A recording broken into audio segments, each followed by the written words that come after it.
नमस्कार आंगनबाड़ी बहनों, स्वागत है फिर से एक नए वीडियो के साथ। बिहार की जितने भी आंगनबाड़ी सेविका सहायिका हैं और जिस तरह से विभाग के द्वारा एफआरएस के माध्यम से टीएचआर वितरण का ये कार्रवाई चल रहा है और बिहार के जितने भी आंगनबाड़ी सेविका अगर ये सोच रही हैं कि हम मोबाइल हमारे पास नहीं है तो मैं एफआरएस से काम नहीं करूँगी, तो ये सब सारी चीज़ें आप ताखे पर रख दीजिएगा, क्योंकि विभाग इस पर बहुत ही सख्त नियम अपनाने का भी प्रयास कर रहा है। और सबसे बड़ी बात है कि आंगनबाड़ी सेविकाओं में एकजुटता न आई है, न होगी, न कभी आने वाली है। ये आगे तो बढ़ती हैं लेकिन बीच में गुप्त रूप से काम भी करना स्टार्ट कर देती हैं।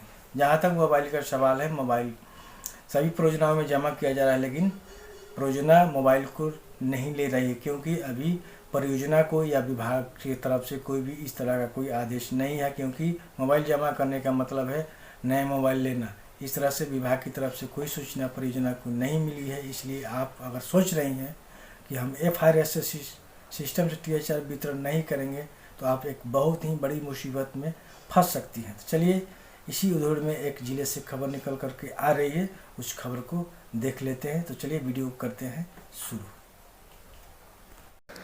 लिखा हुआ शीर्षक में मंडे पॉजिटिव। समाज कल्याण एवं समेकित बाल विकास ने आंगनबाड़ी केंद्रों पर प्रोत्साहन देने की प्रक्रिया में किया बदलाव।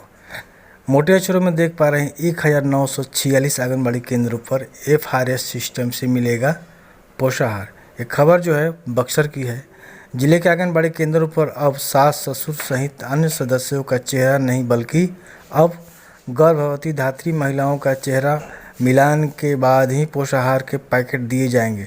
समाज कल्याण एवं समेकित बाल विकास की ओर से संचालित आंगनबाड़ी केंद्रों पर अब पोषाहार देने की प्रक्रिया में बदलाव कर दिया गया है।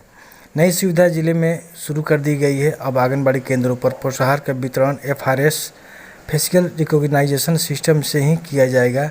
नई व्यवस्था को लेकर के कुछ जगहों पर चुनौतियां सामने आ रही है। इसे विभाग के कर्मियों की ओर से दुरुस्त करने का काम भी प्रारंभ है। कुपोषित बच्चों एवं महिलाओं को दी जाने वाली पोषाहार में अनियमितता की शिकायतें आती थी। इसे रोकने के लेकर के विभाग द्वारा कदम उठाया गया है। इसके नियंत्रण को लेकर के जिले के सभी आंगनबाड़ी केंद्रों पर ऐप से चेहरे की पहचान कर अब पोषाहार दिए जाएंगे। इसके लिए विभाग ने फेस रिकॉग्नाइजेशन सिस्टम चालू किया है।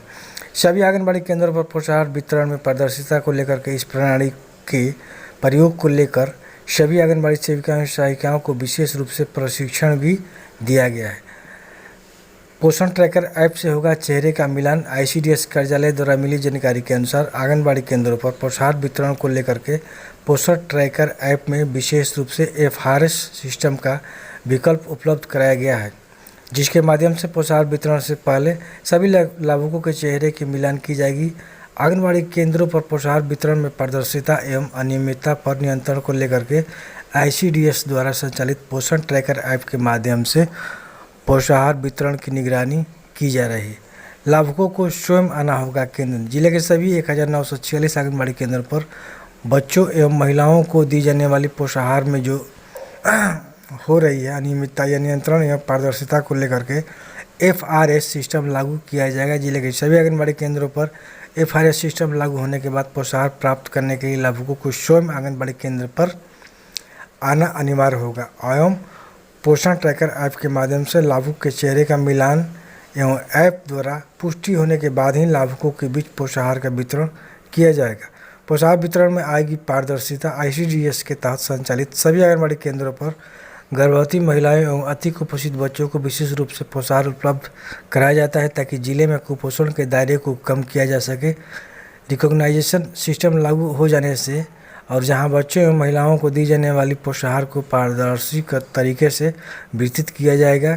वहीं पोषाहार प्राप्त करने के लिए बच्चों एवं महिलाओं को आंगनबाड़ी केंद्र पर स्वयं पहुंचना अनिवार्य होगा। इस तरह से बिहार के जितने भी आंगनबाड़ी सेविका सहायिका हैं वो ध्यान दें। अब एफआरएस से ही पोषाहार यानी कि टीएचआर वितरण होगा और आप जो सोच रही हैं ऐसा कुछ होने वाला नहीं है। एफआरएस को लेकर के सरकार गंभीरता बनाई हुई है और आपको हर हाल में ही एफआरएस के सिस्टम से टीएचआर वितरण करना होगा। चलिए आज के लिए इतना ही। नेक्स्ट वीडियो मिलते हैं, तब तक के लिए जय हिंद, जय भारत, स्वच्छ बिहार।